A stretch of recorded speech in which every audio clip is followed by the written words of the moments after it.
Hey friends, Kevin Goehring here, your Sacramento, Stockton area realtor and lender here with this week's weekly real estate report. Well, hey, I missed you guys last week. I know I took the week off, not from doing the statistics, but from actually doing the little cast here. But I got the data for you. And before we get into that, let me just talk about the market strategies real quick. You know, that's the funny thing about real estate sales is fads really come and go. And right now you can really see it. The current fad is this: I'm going to list a home for well under what it should sell for. Now that's going to do a couple of things. Number one, it allows a real estate agent to brag about the fact that they sold the house well over the list price. So you see what you're doing there? List it for less than it's worth. Get buyers to show up. A lot of buyers. Get it to go over the list price, dare I say, get it up to the appraised value or the actual market value. So again, you get to brag about this. Well, look at me. I sold this house over list price. What did you do about it? Well, I didn't do anything spectacular. I just listed it too low, right? The next thing is you get to sell it very, very quickly. No more waiting for weeks for your paycheck and your commission check to come in. You can just list it one weekend at a very low price, get a lot of offers, brag about what I just talked about, and then get it pending very quickly so that you are getting your commission check even faster. So when we look at this, what is this doing to the market? Well, it has really set up this buyer expectation that the list price is the starting price. So buyers follow along. I've always said buyers are very bright people, and they see that and they see a price and they say, okay, I see this house listed. It's listed at $399. I'm guessing they probably really want $425, $450, or even more. It's not really that uncommon to see a house that sells for $100,000 over the list price. It's just a game that's being played. So buyers see that. Now, that does have an effect that can backfire if you list your house a little too high and say, well, you know what? Our house is maybe worth $500. Let's just go ahead and list it at $525 and we'll see. That gives us room to negotiate, right? Thinking that the buyers are going to come in and offer a little bit less and, you know, you'll come down a little bit. They'll come up a little bit. Buyers just aren't thinking that way right now. They're so used to the other method that when they see that, they say, oh, they're asking $525 on a house is worth $500. Well, they're just crazy. And what buyers say is, let's just sit back and wait and see what happens. See what happens, because it's exactly what they say. Of course, my next question is, what are you waiting to see what happens? Because only one of two things are going to happen, or three, I guess. One, the house is going to sit for a very, very long time, no activity. Two, you're going to see a price reduction. Or three, you're just going to see it go pending. And then eventually you'll see it go sold, and then the published price will be there, and the buyers will look at it and go, well, wait a minute, Kevin, it was listed at $525, and now I see it sold for $475. Well, we would have gladly have paid that. Well, I know. I asked you to put in an offer, but you said, let's just wait and see what happens. Now you see what happens. That's what happens. So I guess I just to tell you that to say that, you know, watch out for those advertisers out there, the agents advertising how great they are because they're getting way over the list price. The real question is, if you're getting something over the list price, what are you doing to get me more money? And quite honestly, nothing. A really good agent is going to do good marketing photos, not necessarily I was going to say professional, but yes, professional quality photos. I got this whole thing about professional photographers. Man, do they know how to work light, and they look great. I work with I've seen what professionals do, and I'm very impressed with the quality of their photos. What doesn't impress me is, number one, they usually don't move things around. So you'll see garbage out, sponges in the sinks, sometimes dirty dishes because they don't move things. That's where a really good agent will come in and stage the house during photography, move stuff around. So really getting off topic there, but you know, just think about it before you list your house with somebody bragging about how much you're going to get over list price. The real question is it over the appraised value that you're getting me? Now we're really talking about something. If all the other agents are out there getting the appraised price for something and another one's out there going, you know what, I promise you I will get you at least $10,000, $20,000 over its real market value. Wow, that would be something. But of course, nobody can do that because, as I always say, buyers are not stupid. I would just add this. I guess if they were, then the real trick to being in real estate would be, if you want to get a little bit of money over asking price for sale, open house with balloons.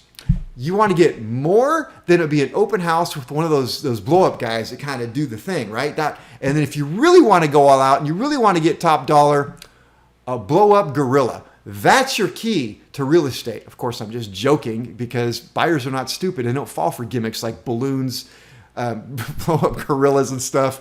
We'll save that for the car dealerships, right? Anyway, let's go take a look at what's happening with the market this week. This is probably why you're really here. So here we are. Take a look at this. I find this quite interesting. And what is interesting here is that, let's take a look at the green line. It is holding steady.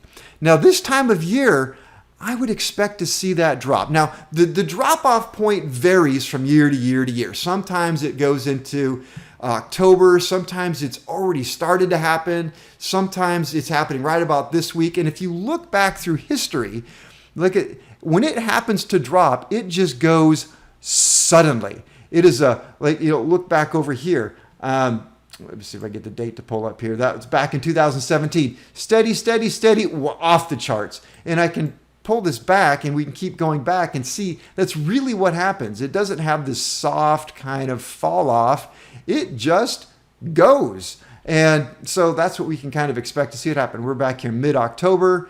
We're back here middle of, it's right about now, September. Started here even before that in August. So the drop-off point does vary. But look, you can kind of see that it seems to be more of the middle of October. If I had to say something, middle of October. So probably going to see maybe another month before this may fall off. But again, strange market. But let's look what happened with pending sales. They're just holding still. And again, if we kind of look back over pending sales, back over here in 2019, it was a little softer as it started coming down. But, previous, of course, we can't really count last year, was an anomaly.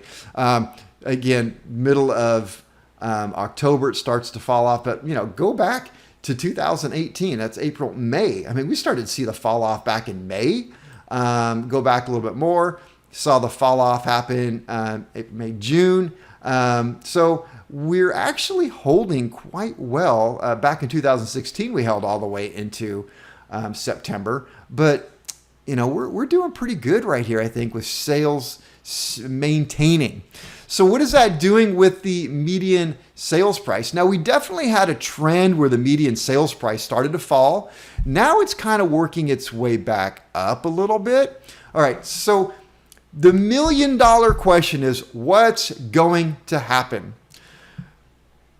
I don't know for sure, right? It's anybody's guess. There are a lot of people saying, man, we are in for a crash. Well, they've been saying that since the last crash because it's like a broken clock. Eventually, it's going to be right. So all you have to do is say, market's going to crash, and eventually it's going to crash, and I'll be able to say, I told you. You heard it here first. The question is, when will crash? Well, I think that it's not going to happen for a while. I believe strongly that there's such a pent-up need for homes that as home prices drop, people waiting to get a home are going to grab it, which is going to keep the sales price kind of hit a floor. It's not going to drop below that floor. The other thing is rents are really high. So if prices started to come down a little bit, landlords are going to start picking up homes because rents are fantastic. And that means that you can actually get some sort of return with these high prices right now of homes. So that keeps the floor on homes from going too very low. But interest rates is the thing that I think is really going to be the key here to what happens ultimately. Now, ultimately, we are going to see a crash. It's always going to happen. It's just the market cycles. How hard it is, nobody knows. When it's coming, nobody knows. But I kind of feel like it's not too far away because we have a lot of money being pumped into the economy to keep it going. That's going to stop. We still have people who may not be working. So if we see, where I was going with the money being pumped in the economy has caused a lot of inflation. You know it, you see it, you feel it. Eventually, the Fed is going to have to do something about inflation, which means they're going to start raising interest rates. And again, the Fed does not control mortgage rates directly, but indirectly it happens.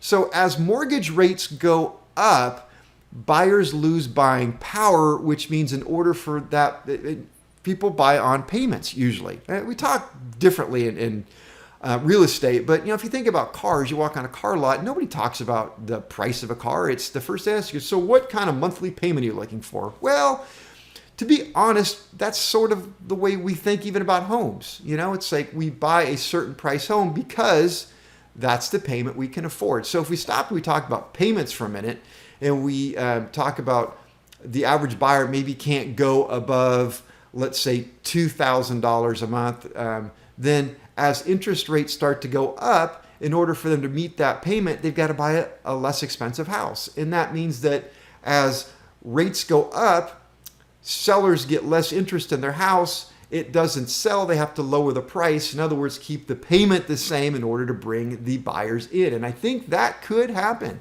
which will drive home prices down. So, and then the sad thing is, it seems like, especially over the last, since the last crash, was a good lesson in when home prices start to fall a little bit, they fall fast because buyers get scared and pull back, which means that you have to really lower the price to get your home sold, which means that prices fall even faster, which causes people who just recently bought to question their decision and decide to do strategic foreclosures or short sales, which causes this cycle that just gets worse and worse and worse. So that's kind of what's going to happen. So let's talk about rates real quick. Rates are pretty much the same again for the third week in a row.